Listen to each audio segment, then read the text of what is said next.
Good evening, ladies and gentlemen. What an exciting day for Pokemon fans. Before we get started, I am a huge Pokemon fan. This generation, Generation 4, is one of the most hyped up generations that I hyped as a kid.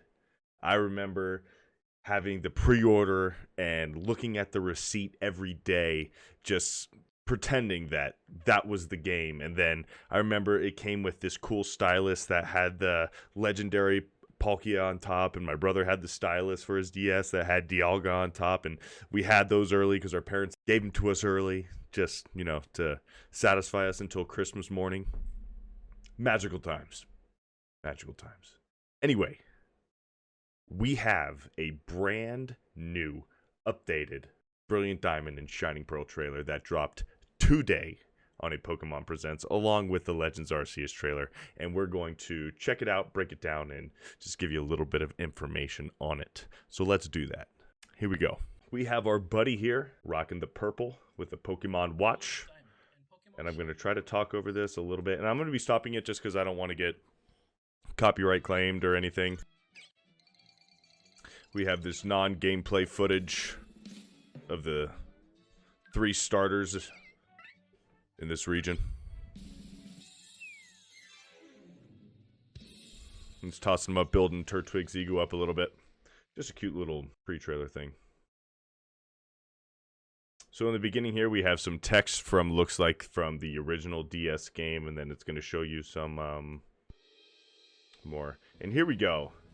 Just right off the bat, we have a clear graphics quality improvement from the reveal trailer. It is 180 difference, and it just looks amazing. Let's move on. Even the flowers in this. So I'll go over why I think that Buddy right here is missing his hat.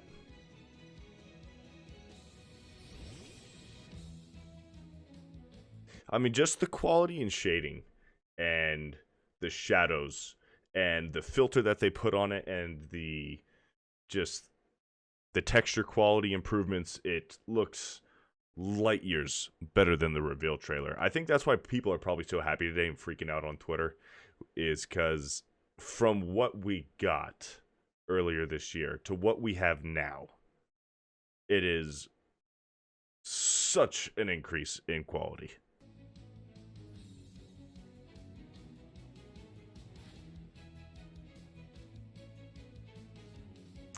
So here we have right here, let me pause it. We have following Pokemon confirmed. Now I know on the Pokemon website it says that we will have to reach a certain point in the game to get this feature. But it's just awesome that they brought it back, and it makes sense that they would bring it back because it was in Heart Gold and Soul Silver, the following Pokemon, and then also in the DLC for Sword and Shield. So a lot of people didn't think that we were going to get it. I know I didn't really have faith in that we would get it, but it's definitely very pleasing and reassuring to have following Pokemon.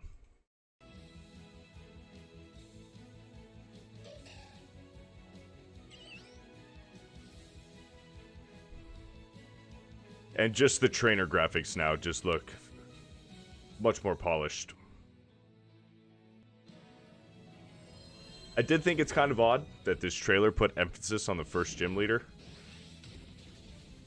Little odd. Just to me, because that first gym leader was just like one of the most forgettable gym leaders in this game. So here we have the Union Room confirmed. Now, looks like this is going to be the only way that you trade in battle with friends or randoms. We're not going to have that easy click of a button YCOM kind of system that we had in Sword and Shield, but it's nice. It's a nostalgic way. You have to go to the Pokemon Center to go into the Union Room, so it's old school, and I can appreciate it. Now this is cool. This is cool, and this is why I think that Homeboy, the male main character, Lucas, wasn't wearing a hat in the beginning. It's kind of like foreshadowing or precluding to the fact that you are going to be able to remove hats and put on hats and different clothes and different hats and stuff like that. And that's why I think at the beginning he's missing his hat, and then you're gonna be able to have a choice to put it on or off. I think that's probably why in the beginning of this gameplay trailer you see him without a hat on.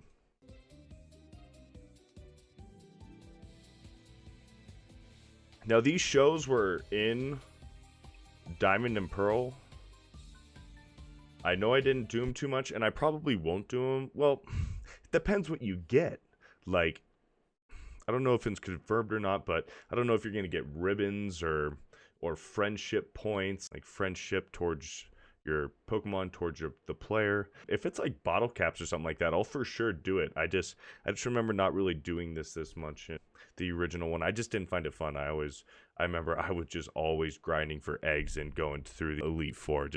I must rebattle the Elite Four on my Pearl version back in the day like 30 or 40 times. It was ridiculous.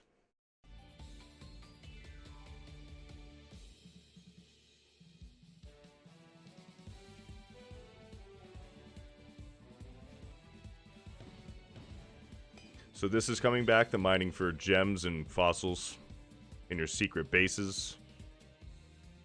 But here's the cool thing.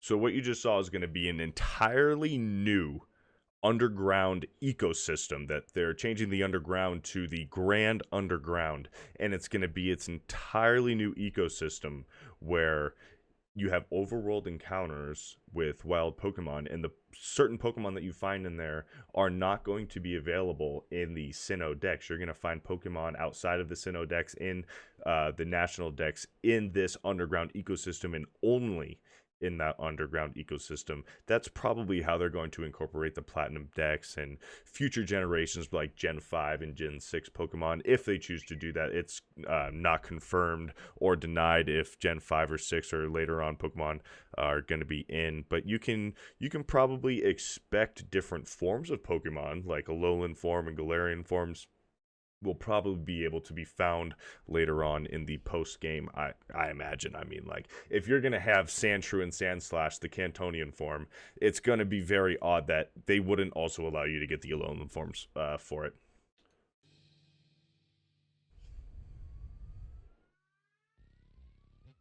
Now this is the part I'm worried about getting copyrighted, so I'm gonna turn the music. It's a great song, don't get me wrong, it is fantastic, and that's why I think I'm a little worried. But now we have a double battle with the male character and the female character against Team Galactic. Their base and Cyrus, who's ultimately going to be the antagonist. It's giving you some like those were the Lake Guardians. Here's Cynthia right here. Yanmega. And then giving you hints towards the legendary Pokemon. And then you get the money shot at the end with the 2-box legendaries. When I was watching the presents this morning, I really thought they were going to go into like a primal form and really surprise us, which unfortunately they do not. But I really thought that's what they were going for at first.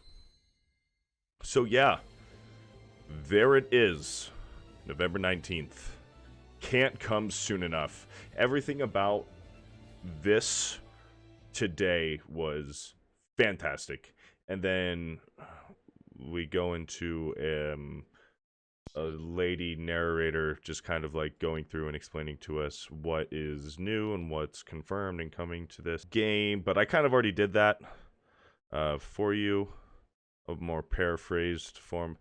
I want to get a map of the underground. If you'll see right here, this is the new underground ecosystem. The hideouts is what they're calling it. That is underground under the main map of the Sinnoh region. And as you can see, it is freaking ginormous. It has a fire lava ecosystem. It's got a like marshy swamp ecosystem. It's got a grassland ecosystem. It's got a water and a snow, and looks like it's a desert ecosystem. So this thing is huge, like 3 times the size is the regular underground we had in the OG Diamond and Pearl. And this thing covers the entire underground of the actual map. I just want to put emphasis on that. And as you can see, here is what looks like it's probably the one right here that my mouse is on. The water desert. We have the lava one. Is that really all they're going to show us for those ecosystems?